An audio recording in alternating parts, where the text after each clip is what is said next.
Program number 6. Write a program that input a number from user and find factorial of the numbering using the while loop. सबसे पहले हमारे पास factorial क्या होता है.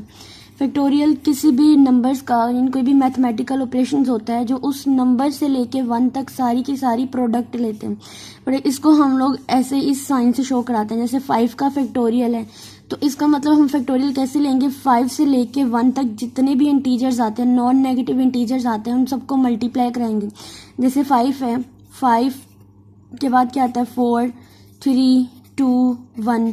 इसके बाद अगर मेरे पास 7 का फैक्टोरियल लेना है तो 7 का फैक्टोरियल कैसे आएगा, 7, फिर मेरे पास आएगा 6, 5, 4, 3, 2, 1, यानी 1 तक हमारी ये सारी की सारी एक लूप चलती है जिससे मैं उसका फैक्टोरियल लेती हूँ. तो इसका प्रोग्राम हम लोग करते हैं.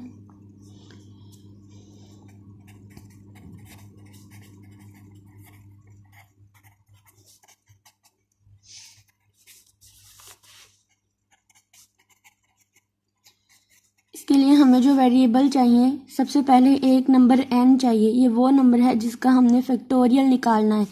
उसके बाद एक c चाहिए जो हमें काउंटर वेरिएबल के तौर पर जिसको हमने लूप के अंदर चलाना है.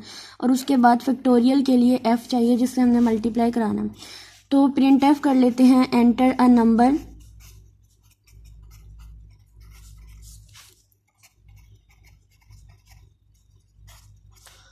Scan f percentage and sign n, यानी इस नंबर को हम लोगों ने इनपुट कराना है.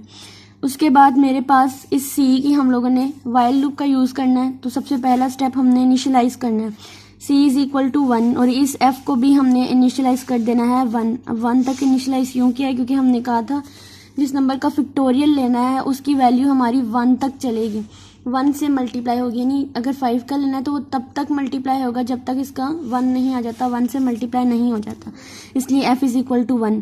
इसके बाद मैंने लूप लगानी है. अब लूप में c जो है वो less than equal to n होगा. Less than equal to n क्यों होगा, ये तब तक चलेगा, देखो c तो 1 है और कहाँ तक चलेगा, जो नंबर मैंने लेना है. अगर मेरा n 5 है और c 1 है तो ये c तब तक मल्टीप्लाई होता रहेगा जब तक कि 5 जो है वो नहीं आ जाता. ठीक है. अब इसके अंदर हम बॉडी में क्या करेंगे, फैक्टोरियल लेंगे, f is equal to f asterisk c. अब f 1 है तो जारी बात है जब लूप चलती जाएगी इंक्रीमेंट होता जाएगा तो f जो है वो इस c के साथ मल्टीप्लाई होता जाएगा और सेम ये वाली सिचुएशन जो है ये क्रिएट होती जाएगी. उसके बाद इसके अंदर इंक्रीमेंट होता जाएगा, c is equal to c plus 1, body कर देंगे क्लोज. अब मैंने वाइल के अंदर बताया था प्रिंट एफ सिर्फ उस नंबर का लगता है जिसको हमने काउंटर वेरिएबल के तौर पे लिया होता है. अब इसके अंदर हमने कोई भी प्रिंट एफ नहीं लगाना. ठीक है. हम फाइनल प्रिंट एफ लगाएंगे अपने फैक्टोरियल के लिए. तो प्रिंट एफ लिखेंगे फैक्टोरियल ऑफ परसेंटेज डी, यानी n, ये n के लिए है, इस परसेंटेज डी n और f, यानी n नंबर का जो फैक्टोरियल है वो ये f है. उसके बाद गेट ch